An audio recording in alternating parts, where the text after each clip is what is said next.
নিয়ন্ত্রণ হারিয়ে রাস্তার পাশে একটি বাড়ির ওপর উল্টে যায় ইট বোঝাই লরি। কোনো ক্রমে প্রাণে বাঁচেন বাড়ির বাসিন্দারা। ঘটনাটি ঘটেছে হুগলির পান্ডুয়ার দে পাড়ায় বৃহস্পতিবার দুপুরে। ঘটনায় গোটা এলাকায় চাঞ্চল্য ছড়ায়। ঘটনাস্থলে আসে পান্ডুয়া থানার পুলিশ। সেখানেই গাড়ির চালক সহ গাড়ির খালাসিকে আটক করে পান্ডুয়া থানার পুলিশ।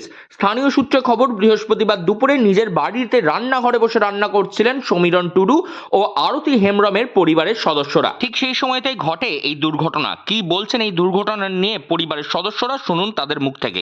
ঘটনাটা কিভাবে ঘটলো? আমি ওই সবজি কাটছিলাম ওইখানে বসে, যে সবজি কাটা হয়ে গেল, আমি বটিটা রাখতে গিয়েছিলাম। তখন দেখি গাড়িটা গো গো আওয়াজ হচ্ছে, গাড়ি আসছে। গাড়িটা আস্তে আস্তে দেখছি, গাড়িটা এরম মানে আস্তে আস্তে এদিকেই বেঁকে আসছে। আস্তে আস্তে দেখছি আমি এরম ভাবে এদিকে মুখ করে পেছন ঘুরে ওইদিকে পেঁচিয়ে যাচ্ছি। তারপরে দেখছি আস্তে আস্তে সব পাঁচিলগুলো মানে পড়ে যাচ্ছে। হাঁড়ি করা ওখানে রান্না করতে যাচ্ছিলাম, সব চাপা পড়ে গেছে। আচ্ছা, এমনি কি আহত হয়েছে নাকি? আহত হয়নি তো, ওখানে থাকলে হয়তো হতাম। সরে এসেছিলাম, দেখতে পাচ্ছি যে গাড়িটা আস্তে আস্তে কাত হয়ে যাচ্ছে, সরে এসেছি। আরতি হেমব্রম তখন রান্নাঘরে তোড়জোড় করছেন রান্নার জন্যে। তারই পরিবারের ছোট্ট এক মেয়ে তখন সাহায্য করছেন তার মাকে। ঠিক সেই সময় হঠাৎই তারা শুনতে পান এক বিকট শব্দ। তড়িঘড়ি পেছন ফিরতেই দেখেন তাদের বাড়ির চাল ও পাঁচিল ভেঙে পড়তে শুরু করেছে। দৌড়ে রান্নাঘর থেকে বেরিয়ে আসেন তারা এবং তারপর বেরিয়ে এসে যা দেখলেন সেই কথা ভাবতেই পারেননি তারা।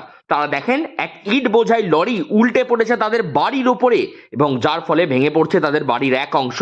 এই বিষয়ে আরতি হেমব্রম তিনি বলেন, তারা যখন রান্না করতে ব্যস্ত ছিলেন ঠিক সেই সময় তাদের বাড়ি ভাঙতে শুরু হয়। আর কয়েক মিনিট দেরি হলে হয়তো বাড়ি চাপা পড়ে মরতে হতো তাদের। তবে কোনো ক্রমে দৌড়ে পালিয়ে এসে প্রাণে বেঁচেছেন তিনিও তাদের বাড়ির ছোট্ট মেয়ে। স্যার, এটা ইটের গাড়ি আমাদের গ্রামের, ইটটা আর কি গ্রামের লোকেরই। তো এই পাশ দিতে গিয়ে এটা হয়েছে, মানে বাইককে পাশ দিতে গিয়ে এই দুর্ঘটনাটা ঘটেছে। কিভাবে হলো কিভাবে? এই ঘটনা থাকার সময় স্যার আমি এখানে ছিলাম না। আমি মাঠে খেতে কাজ করছিলাম। তারপর আমাকে আমার মেয়ে খবর দেয় যে এরকম আমাদের সব পাঁচিল চালা এরকম সব ভেঙে গেছে। এটাই আমি জানতে পারলাম। এবার জানতে পারছি যে এরকম ঘটনা ঘটেছে, কিন্তু যে গাড়ি চালাচ্ছিল ও ড্রাইভার ছিল।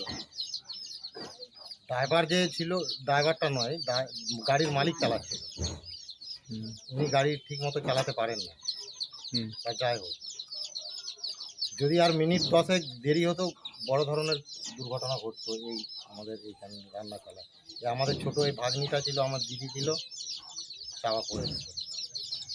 পরিবারের লোকজন তারা আতঙ্কিত, কারণ আরেকটু দেরি হলে বাড়ি চাপা পড়ে প্রাণ হারাতে হতো তাদের পরিবারের সদস্যদের। খবর পেয়ে ঘটনাস্থলে আসে পান্ডুয়া থানার পুলিশ। পুলিশ সূত্রে খবর, গাড়ির ড্রাইভার বসেছিল পাশে এবং গাড়ি চালাচ্ছিলেন গাড়ির মালিক, যিনি কাঁচা হাতের ড্রাইভার। সেই কারণেই উল্টে যায় লরিটি, যার ফলে ঘটে এই দুর্ঘটনা। গাড়ির চালক ও গাড়ির মালিককে আটক করেছে পুলিশ। হুগলি থেকে রাহি হালদার, লোকাল 18 বাংলা।